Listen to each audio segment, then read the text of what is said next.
Bonjour tout le monde, on a été appelé ici sur Épierre pour un nid d'abeilles. J'étais étonné parce qu'on m'a parlé d'un nichoir à oiseaux. Bon, j'étais quand même étonné, apparemment ça avait été certifié par une firme que c'était des abeilles sur preuve de photos, etc. Bon, en l'occurrence, ce sont des bourdons. Donc c'est pas très étonnant, hein. Ça me paraît un peu petit pour des abeilles. Mais, euh, mais voilà, après discussion avec la dame qui habite ici, on va pouvoir les laisser là. Donc ça c'est une bonne nouvelle. Elles sont dans un cadre idéal pour elles. Il y a plein d'arbres dans tout autour, des belles fleurs, etc. Donc bah voilà, ils vont pouvoir passer la saison ici et l'année prochaine, bah, a priori, elles seront plus là, quoi. Voilà, on se retrouve ici à Avine. On a été appelé pour un dessin. Du coup, hop, juste là, ici, sur le haut. Je sais pas si vous voyez bien. Donc un peu plus haut que les précédents, mais pas non plus inaccessible. Donc ça c'est chouette. On va se retrouver du coup avec Steve pour aller le chercher. Et bah voilà, on espère pouvoir repartir avec. Donc voici les scènes un peu plus près. Elles étaient arrivées vraiment depuis pas longtemps quand on est venu les chercher.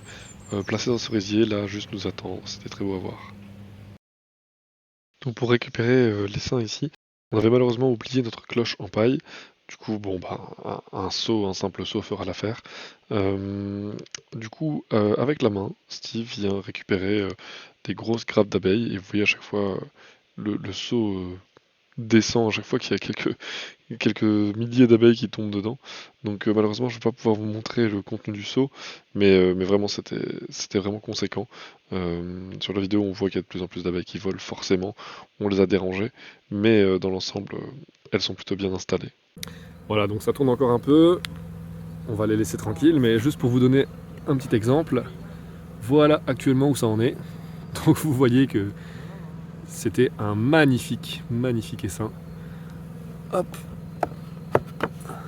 Et du coup là, pour l'instant, on a mis ça parce il nous manque un élément, mais hop, on n'a pas trouvé la reine, donc la petite pince à reine n'a pas servi.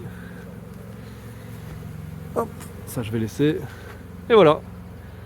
Et du coup, il n'y a plus qu'à attendre un petit peu et elles finissent par rentrer. Vous voyez là sur le dessus, elles battent toujours le rappel. Il y en a encore un peu au niveau de la branche là-haut, mais ça devient anecdotique. On va encore attendre 3 quarts d'heure avant de s'en aller pour récupérer le maximum. Voilà. Donc on se retrouve au rucher quelques jours après avoir récupéré les 2 premiers essaims. Du coup ici maintenant c'est l'heure de leur donner à manger. Donc qu'est-ce qu'on utilise pour ça? On utilise des nourrisseurs, donc ça ressemble à ça ici en fait. Voilà, c'est une boîte, ça c'est un nourrisseur qu'on a acheté tout fait. C'est pas exclu qu'à l'avenir on les fasse nous-mêmes, sous une autre forme, mais voilà. Donc en fait comment ça se passe ici dedans? En fait on remplit cette partie-ci de liquide, d'accord?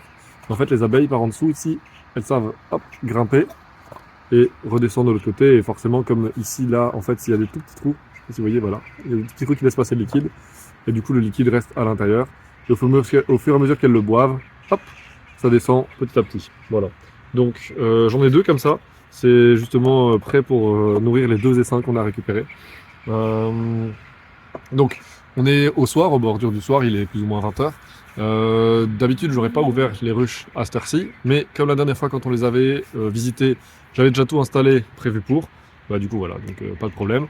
Donc encore une fois, je vais essayer de vous montrer ce que j'ai fait. Hop, ce que je fais en fait. Voilà. Désolé, là-bas il y a un tracteur qui travaille, ça fait peut-être un peu de bruit, mais bon. J'espère que vous y survivrez. Donc voilà, là ici c'est le mélange que je vais leur donner, on appelle ça du sirop. C'est une recette extrêmement complète et secrète que je vais vous dévoiler là maintenant. Préparez-vous, attention. Donc en fait il y a 75 centilitres d'eau et 750 grammes de sucre. Voilà. Je l'ai un peu chauffé pour dire que ça se dissolve bien dans l'eau. C'est pas brûlant du tout, loin de là, ce serait très mauvais pour les abeilles. En plus de ça, j'ai rajouté une petite cuillère de vinaigre. Pourquoi? Parce que en fait, toutes les recettes disent de faire ça. J'ai jamais été demandé aux abeilles si ça leur plaisait ou pas. Apparemment, ça leur permet de digérer plus facilement le sucre qu'on leur donne. Je leur ai déjà donné ce mélange plusieurs fois et à chaque fois ça s'est bien passé. Donc je continue. Ici on a le couvre-cadre. Donc en hiver ici on met de l'isolant, c'est pour ça qu'il y en a encore un petit peu ici d'ailleurs sur le côté. Et en dessous, hop, il y a le nourrisseur qu'on a fait. Donc ici on a installé une petite languette métallique. c'est super pratique parce que ça va me permettre de juste la décaler. Une fois que le trou sera mis, je placerai le nourriteur dessus et je vais pouvoir remplir ça.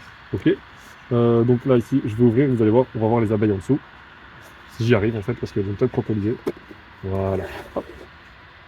Là, on voit les abeilles. Je sais pas si vous voyez bien, mais là, juste là. On les dérange pas. On rajoute ça dessus. Hop. Et voilà. Il n'y a plus qu'à remplir. Voilà. Bon bah du coup, je note que j'aurais pu quasi faire le double. En fait là c'est vraiment pas fort rempli. C'est pas grave. C'est déjà une première étape. Donc comme vous voyez, je les dérange pas tant que ça quand je rajoute du sirop. Fermer la ruche. Mettre. Ah, ça par contre on va éviter. Je vais pas l'enfermer là. Je vais remettre la sangle, refermer la ruche et je vous reprends juste après. Voilà, première ruche faite.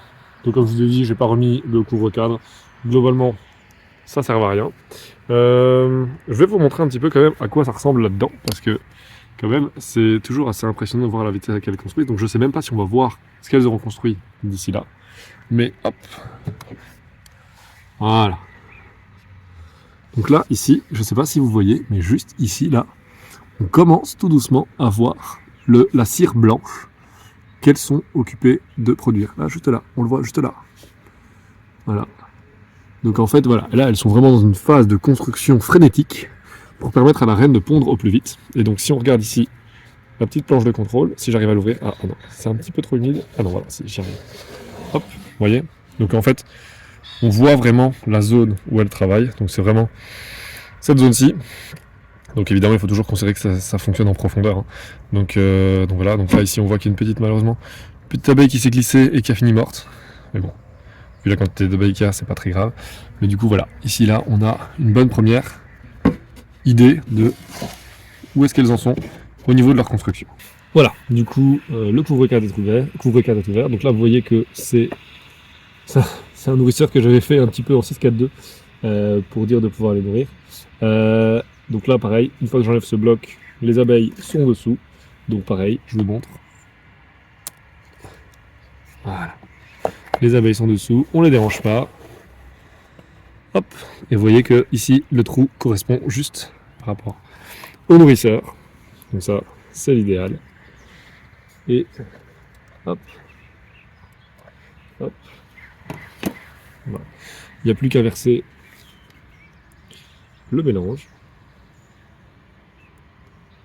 Donc si celles-ci, elles sont un peu moins grandes, moins nombreuses que les autres, du coup, je vais les nourrir un peu plus. Il faut faire attention à ce que ça... Il n'y en ait pas trop non plus, hein. Mais parce qu'il faut... En fait, le problème de trop les nourrir, c'est que si on les nourrit trop, en fait, elles remplissent toutes les alvéoles avec ça. Et du coup, la reine ne saura plus pondre. Donc il faut toujours faire attention, c'est un juste équilibre entre le fait de nourrir pour pas qu'elle meure de faim, mais de ne pas trop nourrir, si je peux dire ça comme ça, pour que il y ait toujours de la place pour la reine. Donc là, en fait, le coussin est fait justement exprès pour qu'on puisse le mettre face retournée. Et ici, en fait, cette partie-ci est censée aérer la ruche. Bon, je ne sais pas si c'est encore vraiment utile, mais tout au moins, je le remets. Ça fait une ruche complète comme ça. Ok, je vais refermer ça. Voilà. Donc bon, ce toit bien vécu déjà. Faux foyer qui commence un petit peu à se dégringuer. Mais c'est pas grave. Il fera l'affaire ici. Donc si on regarde aussi ici à l'intérieur, hop, vous voyez que ben, voilà, c'est bien plus petit. Il y en a bien moins. Mais voilà, je vais les suivre. Je vais espérer qu'elles construisent. Donc je leur avais, en fait ici, la cire qu'on voit juste là et là, c'est de la cire que je leur avais déjà donnée. Justement, comme j'ai vu qu'elles étaient petites, j'avais laissé exprès de la cire pour elles. D'anciennes colonies en fait.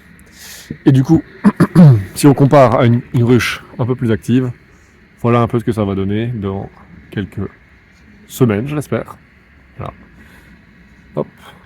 En fait, ouais, juste pour vous montrer, ça ici, tout ce qu'on voit là, ici c'est bien du miel. Hein. D'accord.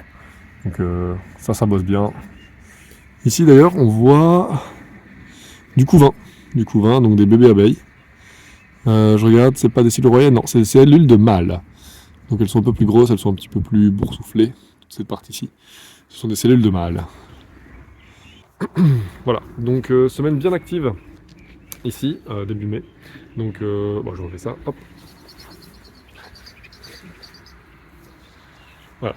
Donc semaine bien active début mai, c'est cool, ça fait plaisir. Trois essaims récupérés, une fausse, un faux appel pour des bourdons. On m'avait certifié que c'était des abeilles, mais malheureusement, c'était pas le cas. C'est pas toujours facile de distinguer les deux quand on nous appelle forcément. C'est pour ça qu'on demande régulièrement une photo pour nous envoyer, c'est quand même beaucoup plus facile. Bah voilà, on espère un petit peu que la suite va continuer sur ce pas. Nous ici, on a bientôt rempli le rucher. J'aimerais bien encore une 5e ruche ici cette année de mon côté. Steve, pareil, aimerait bien encore une petite ruche ou deux en plus. Et une fois que ça c'est fait, bah, on verra un petit peu ce qu'on fait si on est encore appelé. Mais si jamais vous êtes apiculteur et que ça peut vous intéresser des essaims, bah, n'hésitez pas à nous contacter. En fonction de l'endroit où vous êtes et en fonction des appels qu'on a, on pourrait directement vous transmettre l'appel bah, plutôt que de perdre un essaim et devoir après le chercher dans un toit ou quoi que ce soit. C'est quand même plus sympa de partager. L'idée de BioWapi, c'est pas de tout garder pour nous. Donc voilà, n'hésitez surtout pas, si jamais ça peut vous intéresser, contactez-nous, envoyez-nous un petit message via la page ou appelez-nous directement sur notre numéro de téléphone. On en discute un petit peu et voilà, on prendra vos coordonnées. Ça va? Donc voilà, à bientôt pour de prochaines aventures. Ciao!